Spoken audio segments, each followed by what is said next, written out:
Hello, and welcome to the Assertive Communication class. My name's Lauren, and I'm a clinical therapist with the Unique Foundation. During the Haven Retreat, we teach several classes with participants throughout the week. And I'm seated here in one of the beautiful rooms where these classes are taught. It's wonderful to have you here today. So there are three main types of communication. One, passive, the second being aggressive, and the third, assertive. In this class today, we will be focusing on assertive communication. So let's begin defining what assertiveness is. The first being honest. Being able to be honest to express yourselves, which includes your opinions, thoughts, your needs, wants, beliefs, and feelings. When you are honest with others, even if you are disagreeing with them, others will know that you can be trusted because you're being honest. The second is when you're clear. So being able to deliver messages clearly in which others are able to understand what you were saying. That one's really important. The third element of being assertive is showing respect. Demonstrating respect for yourself, your needs, and your desires. But at the same time, respecting other people with their needs and their desires.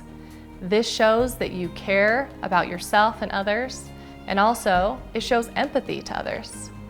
But we have to remember that assertiveness is a skill, something that you can practice, improve upon, and learn to implement within your communication. It's not going to happen overnight. Through assertiveness, you are better able to do several things as you practice those elements of assertiveness. The first being using your voice and actions to express your needs, your wants, opinions, feelings, your thoughts and beliefs without shutting down, holding things in, or becoming rude and aggressive. That kind of sounds nice, right?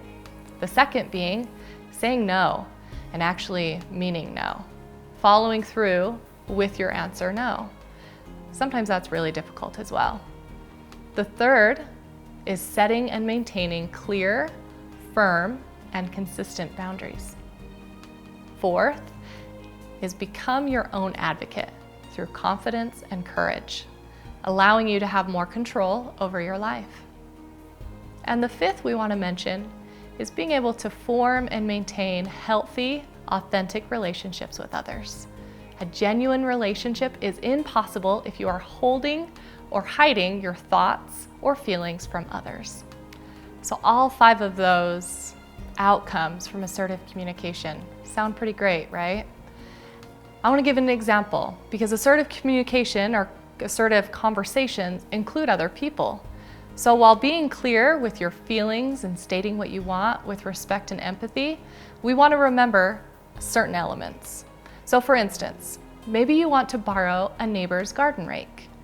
For assertive communication, you would begin by empathizing with or validating your neighbor. That's the first element in having an assertive conversation. For instance, you might say, you take such good care of your garden, or I really admire your beautiful yard. It must be the result of so much effort and diligence. Next, you would make an I statement, sharing your feelings and desires. So, for example, you might say, I would like to clear out one of my flower beds for my new plants, but don't have the tools for it. Then you end with what you need or want from your neighbor. Would you be willing to let me borrow your garden rake tomorrow evening? All three elements showing validation, using an I statement, and third, stating clearly what you want. So let's discuss some more real-life scenarios on how to use assertive communication. In this scenario, Hannah is texting her friend Stephanie about how she felt hurt after a recent girls' lunch. Teasing went too far, and Hannah felt like the brunt of all the jokes. If Hannah were to approach her friend in a passive manner, this may be what Hannah would say. Hey, I just wanted to make sure that our friendship is, in a good place. I think at lunch on Saturday, maybe I did something to offend you, but I get it. It's probably totally my imagination, so actually, never mind, don't worry about it. Stephanie, without a clear direction, her response might be, I'm not really sure what you're talking about. which makes Hannah even more upset about the situation. Turning more passive, she might continue to say, I just felt like all the jokes were about me, but I'm probably the one who started the conversation, so it's not even a big deal. I just want to explain why I was weird. Stephanie's response could be, like I said, I didn't really notice anything, but I'm sorry if you felt hurt. I am not upset with you. Hannah's final response, right, okay, just forget I said anything. So let's break down that conversation that Hannah and Stephanie had. Remember back at the beginning when we were talking about what assertive communication includes, those three, being honest, having clarity, and showing respect. So in the conversation, Hannah was trying to tell her friend how she felt, but it wasn't showing much clarity, so she wasn't really respecting what she was feeling or wanting. So let's take a look at another conversation where Hannah is aggressive. She might say, look, I'm not happy about the way you were basically backstabbing me on Saturday. Don't ever talk to me like that again. It just makes me wonder what you say about me behind closed doors. Stephanie's response could be kind of taken aback. Whoa, I'm not really sure what you're talking about, but I really don't appreciate those accusations. Hannah's response, yeah, I'm sure, whatever. Just stop making fun of me and it's fine. So let's break down that conversation. Hannah was trying to be honest, but that honesty went to being rude towards her friend. She was clear about her not being happy, but she did it without respect. So let's talk about maybe a final conversation that Hannah and Stephanie could have where Hannah is assertive. So in this conversation, Hannah might say, hey girl, can I talk to you about something? I want to clear the air after that girl's lunch on Saturday. Hannah's response could be, I know we were all kidding around at the start of lunch, but by the end, it felt like all the jokes and teasing were aimed at me. In the future, is there something I can do or say to let you know that I feel picked on so we can change topics? Sounds good. Stephanie's response, I am so sorry. I didn't notice it at the time, but you are totally right. That is how the conversation went. I'll try to be aware of what's happening in the future. I would never want to hurt your feelings. Hannah's able to really lean into that and say, thank you, I really appreciate that.